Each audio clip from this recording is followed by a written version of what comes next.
தமிழ்நாட்டு மீனவர்களை வஞ்சிக்கும் பாஜக அரசு.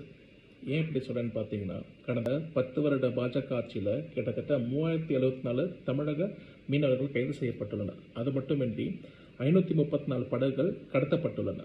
கடந்த ஆண்டு மட்டும் பார்த்துக்கிட்டிங்கன்னா 234 தமிழக மீனவர்களை கைது செஞ்சுருக்காங்க.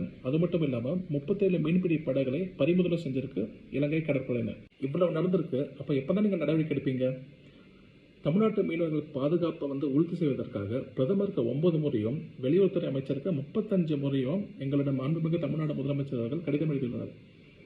ஆனால் ஒன்றிய பாஜக அரசு எந்தவித நடவடிக்கையும் எடுக்கவில்லை.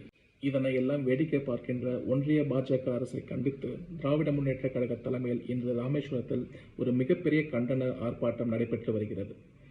ஒன்றிய பாஜக அரசு தமிழ்நாட்டு மீனவர்களை மாற்றாந்தன மனப்பான்மையுடன் நடத்தி கொண்டு வருகிறது. இதனால் வருகின்ற நாடாளுமன்ற தேர்தலில் பாஜகவை வீழ்த்தி ஜனநாயகத்தை பாதுகாக்க வேண்டும் என்று கேட்டுக்கொள்கிறேன். நன்றி.